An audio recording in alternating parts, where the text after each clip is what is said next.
So this is going to be Chapter 7. As we are well aware, let me just make sure that my microphone is just the way I want it. Something like that. Yeah, it should be okay. Like I said, Chapter 7, Etidorpha. Let me just pull it out here.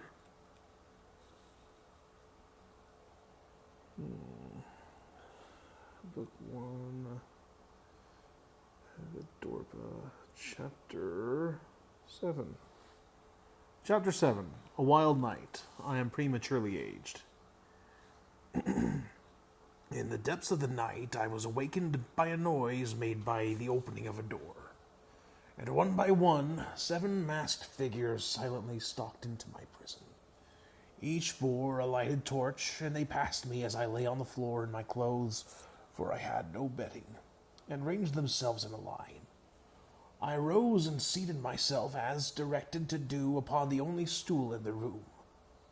Swinging into a semicircle, the weird line wound about me, and from the one seat on which I rested in the center of the room, I gazed successively upon 7 pairs of gleaming eyes, each pair directed at myself. And as I turned from one to another, the black cowl of each deepened into darkness and grew more hideous. "Men, or devils," I cried, "do your worst. Make me, if such is your will, as that sunken corpse beside which I was once seated. But cease your persecutions. I have atoned for my indiscretions 1,000-fold, and this suspense is unbearable. I demand to know what is to be my doom, and I desire its fulfillment." Then one stepped forward, facing me squarely. The others closed together around him and me. Raising his forefinger, he pointed it close to my face, and as his sharp eyes glittered from behind the black mask, piercing through me, he slowly said, "Why do you not say brothers?" "Horrible," I rejoined. "Stop this mockery. Have I not suffered enough from your persecutions to make me reject that word as applied to yourselves? You can't but murder. Do your duty to your unseen masters and end this prolonged torture." "Brother," said the spokesman, "you well know that the sacred rules of our order will not permit us to murder any human being. We exist to benefit humanity, to lead the wayward back across the burning desert into the pathways of the righteous, not to destroy or persecute a brother. Ours is an eleemosynary institution, instructing its members, helping them to seek happiness. You are now expiating the crime you have committed, and the good in your spirit rightfully revolts against the bad, for in divulging to the world our mystic signs and brotherly greetings, you have sinned against yourself more than against others. The sting of conscience, the bitings of remorse, punish you." "True," I cried, as the full significance of what he said burst upon me.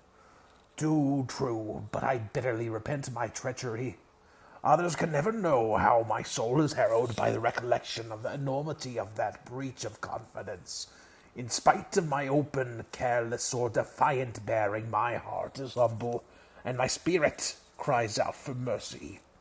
By night and by day I have in secret cursed myself for heeding an unhallowed mandate, and I have long looked forward to the judgment that I should suffer for my perfidy. For I have appreciated that the day of reckoning would surely appear. I do not rebel, and I recall my wild language. I recant my confession. I renounce myself. I say to you in all sincerity, brothers, do your duty. Only I beg of you to slay me at once and end my suspense. I await my doom. What might it be?" Grasping my hand, the leader said, "You are ready as a member of our order. We can now judge you as we have been commanded. Had you persisted in calling us devils in your mistaken frenzy, we should have been forced to reason with you until you returned again to us and became one of us. Our judgment is for you only. The world must not know its nature, at least so far as we are concerned. Those you see here are not your judges. We are agents sent to labor with you, to draw you back into our ranks, to bring you into a condition that will enable you to carry out the sentence that you have drawn upon yourself, for you must be your own doomsman. In the first place, we are directed to gain your voluntary consent to leave this locality. You can no longer take part in affairs that are interested you before. To the people of this state, and to your home and kindred, you must become a stranger for all time. Do you consent?" "Yes," I answered, for I knew that I must acquiesce. "In the next place, you must help us to remove all traces of your identity. You must, so far as the world is concerned, leave your body where you have apparently been drowned, for a world's benefit, a harmless mockery to deceive the people, and also to make an example for others that are weak. Are you ready?" "Yes." "Then remove your clothing and replace it with this suit." I obeyed and changed my garments, receiving others in return. One of the party then, taking from beneath his gown a box containing several bottles of liquids, proceeded artfully to mix and compound them, and then to paint my face with the combination, which, after being mixed, formed a clear solution. "Do not fear to wash," said the spokesman. "The effect of this lotion is permanent enough to stay until you are well out of the state."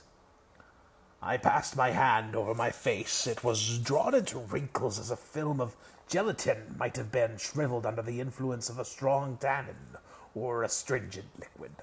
Beneath my fingers it felt like the furrowed face of a very old man, but I experienced no pain.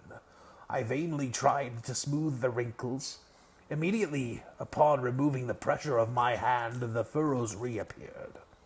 Next, another applied a colorless liquid freely to my hair and beard.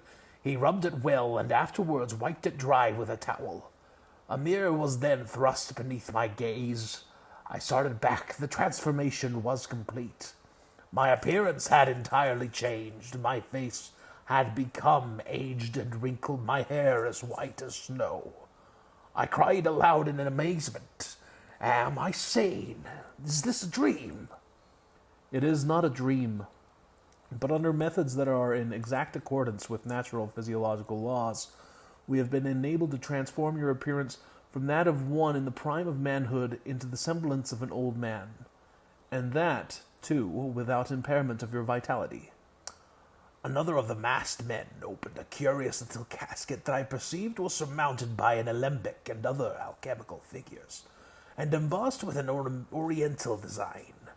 He drew from it a lamp, which he lighted with a taper. The flame that resulted first pale blue, then yellow, next violet, and finally red, seemed to become more weird and ghastly with each mutation, as I gazed spellbound upon its fantastic changes. Then, after all these transformations, it burned steadily, with a final strange blood-red hue, and he now held over the blaze a tiny cup, which in a few moments commenced to sputter and then smoked, exhaling a curious epipolic semi-luminous vapor. I was commanded to inhale the vapor. I hesitated. The thought rushed upon me.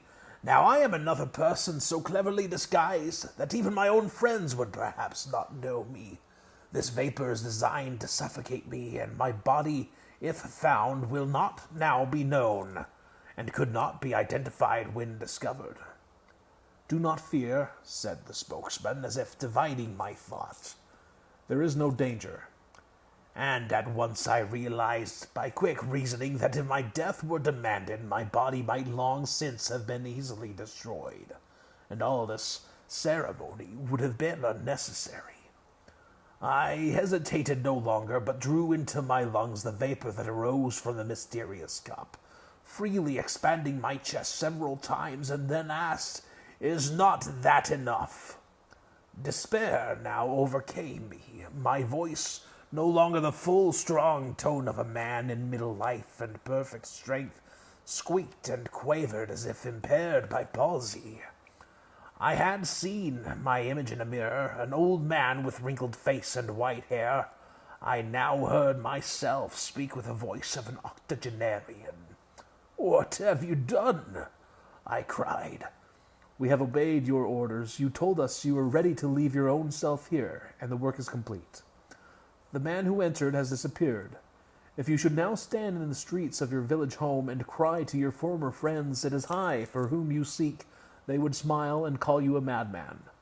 Know, continued the voice, that there is in Eastern metaphysical lore more true philosophy than is embodied in the sciences of today, and that by means of the ramifications of our order it becomes possible, when necessary, for him who stands beyond the inner and upper worshipful master to draw these treasures from the occult wisdom possessions of Oriental sages who forget nothing and lose nothing. Have we not been permitted to do his bidding well? "Yes," I squeaked, "and I wish that you had done it better.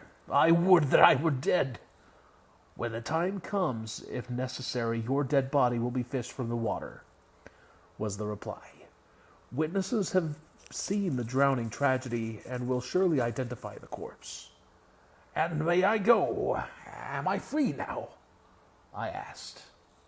"Ah," said he, "that is not for us to say. Our part of the work is fulfilled, and we can return to our native lands and resume again our several duties.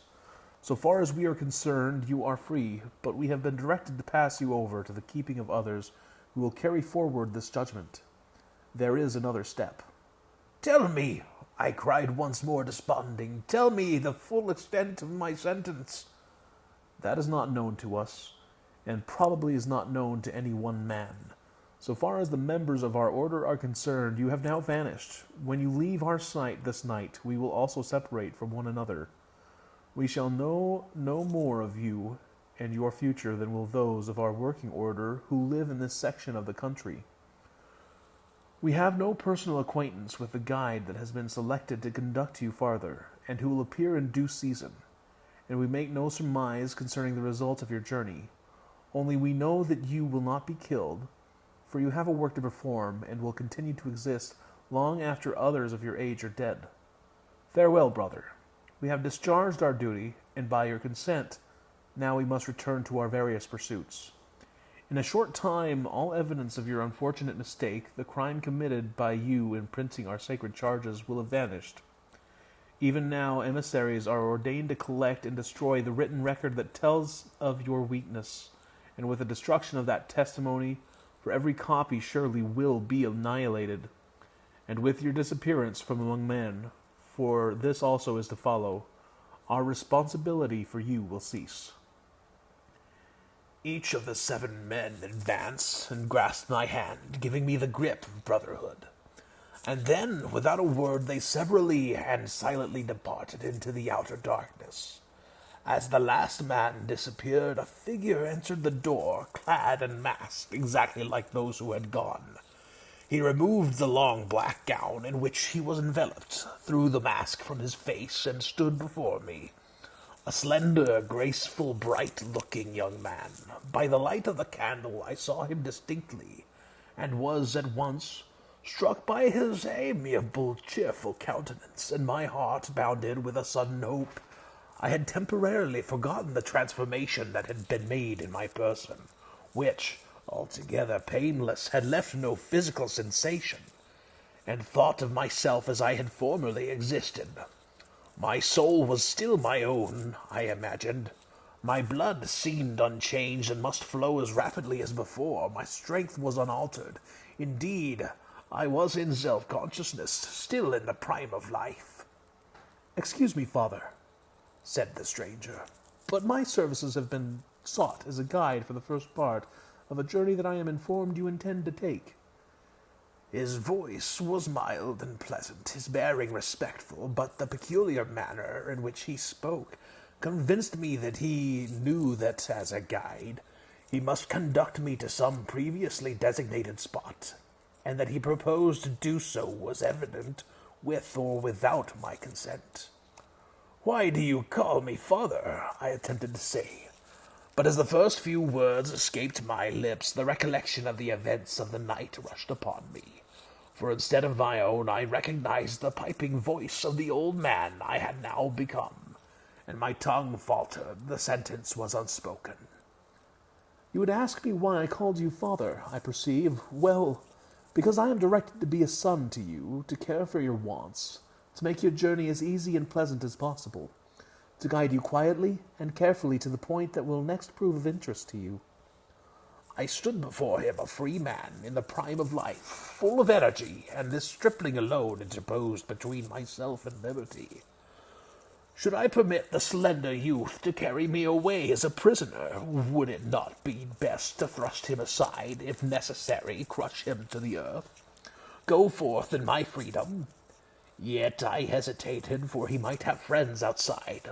Probably he was not alone. There are no companions near us, said he, reading my mind. And as I do not seem formidable, it is natural you should weigh in your mind the probabilities of escape. But you cannot evade your destiny, and you must not attempt to deny yourself the pleasure of my company. You must leave this locality, and leave without a regret.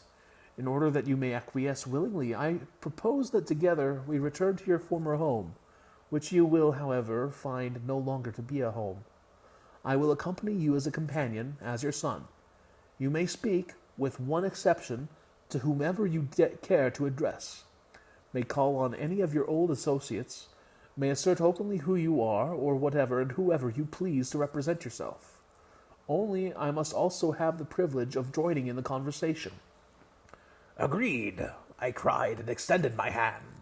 He grasped it, and then, by the light of the candle, I saw a peculiar expression flit over his face as he added, To one person only, as I have said, and you have promised you must not speak. Your wife. I bowed my head, and a flood of sorrowful reflection swept over me. Of all the world, the one whom I longed to meet, to clasp in my arms, to counsel in my distress, was the wife of my bosom, and I begged him to withdraw his cruel injunction. You should have thought of her before. Now it is too late. To permit you to meet and speak with her would be dangerous. She might pierce your disguise. Of all others there is no fear.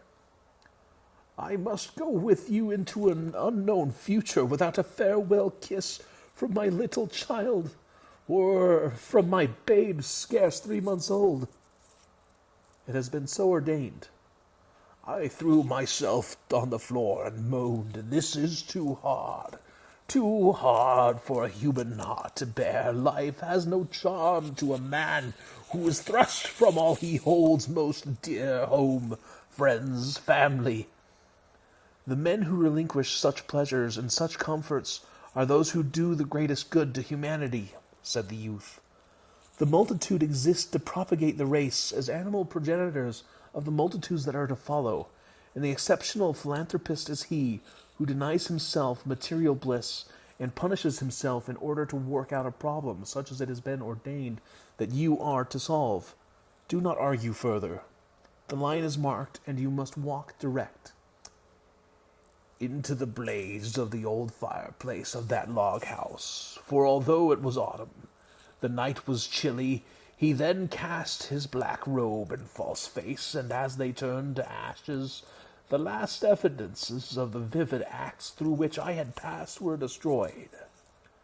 As I lay moaning in my utter misery, I tried to reason with myself that what I experienced was all a hallucination. I dozed and awoke startled, half conscious only as in one in a nightmare. I said to myself, a dream, and slept again. And that's the end of Chapter 7. Let's see if I can't find my... There it is, 18 minutes, not bad.